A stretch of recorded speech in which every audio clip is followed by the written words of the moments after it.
I have recently done a lot of podcast interviews where I sort of share my passion for quantifiable discipline, where I track everything that I do every single day on the qualitative state, as you've heard me say if you listen to this show, and the quantifiable side. And usually the quantifiable side is health, right? And for me, it's, getting up at 5. Did I brain train? Did I meditate? Did I get in the gym? Did I eat clean? And did I have supplements, right? That's sort of like the core ones that I track. But the first one on there is, did I get up at 5? And for me,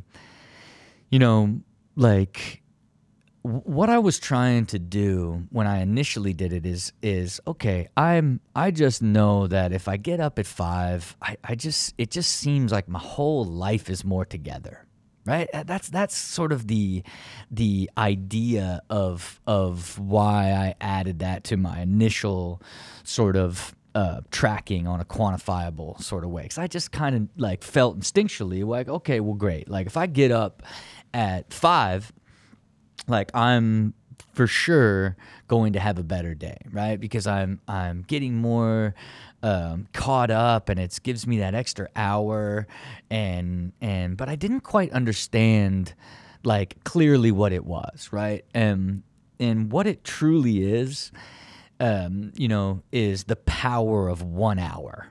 Getting up 1 hour early is so much more powerful than I actually realized, right? Because, look, for most people, depending on how you live, you're really putting in, 7 hours of sleep, right? So you're left with 17 hours in a day, you know what I mean? And so now it's like, okay, how much of that time are you going to dedicate to working? And as an entrepreneur, you could basically dedicate all 17.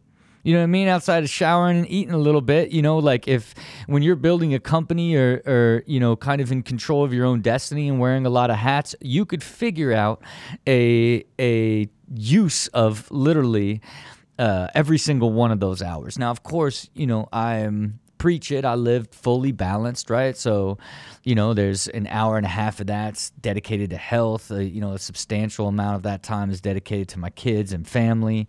And for the most part, I work around 7 hours, 7-8 hours, give or take, per day on average, right? So that averages out over a 7-day period. And it's fascinating, since I track all of my time, like when I can look at the monthly averages year over year, and you kind of see these cycles where like I work, more like higher averages and longer times during the week at the beginning of the year. And in the summer, it's pretty low and picks back up in the late summer, and then dips back down in December, where I spend more time with my family and less time working. It's really, really, really fascinating on when you begin to see sort of your own personal rhythm of how you even spend balanced time. Because even though I track my time, it's still very ad hoc. I'll schedule a lot of stuff, but for the most part, it's super adaptive, and I'm spending my time inside sort of the structured stuff, depending on what I need from an energetic state. And so this is average, right? If you call it sort of 7 hours a week, right? Or 7 hours a day. And so think about this. So if I was getting up at 6 and I started getting up at 5, that gave me 1 extra hour of work time a day. And so it's like, okay, well, that's cool. You got up a little bit early. You got 7 extra hours this week. But then you're like, oh, okay, I just got up at 7 or I just got up at 5 and got 7 extra hours, and I'm already like when I work, it's 7 hours. I just got a whole day. What? So now, like, to a normal person working, 7 days, like I just got 8. And then when you really begin to look at that, like, okay, what is that like over month, and then year over year, right? Well, what does that end up looking like? You end up getting for me, it adds 48 extra work days to the year.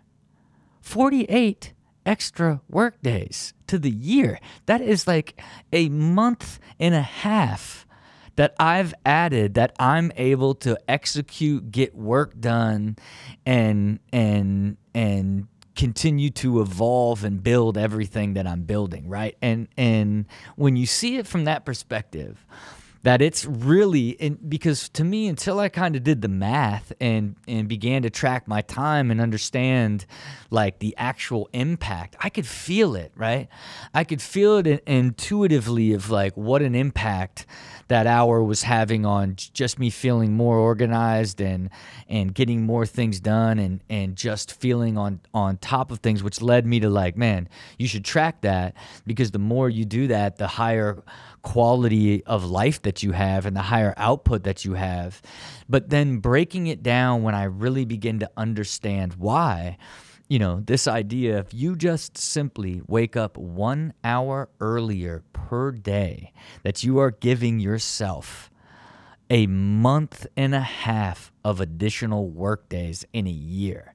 And you could get so much more done by simply applying that methodology to your life. And sure, you may sacrifice like going to bed a little bit early and watching less Netflix, whatever it may be, if you need the additional sleep. But it is guaranteeing you getting such a higher level and more additional output by waking up 1 hour earlier every single day. So look, and then you can go next level.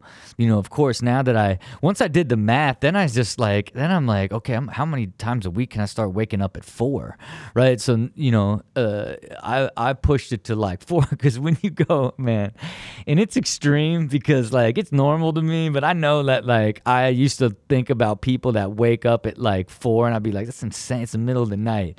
Recently like Mark Wahlberg was like, it's the 3 a.m. club. I'm like, all right, that's too early. That is the middle of the night, and there's probably like 5 years, like a few years I'm going to be getting up at 3, and it's going to be like, look, I just got 6 months to the year added. I'm doing 1.5 years to your year. Maybe, I don't know, but I can certainly tell you, if you commit to getting up 1 hour earlier every single day, that it will increase your output, keep you more balanced, like allow you to be more focused, and ultimately give you more time to execute the visions and the dreams that you have.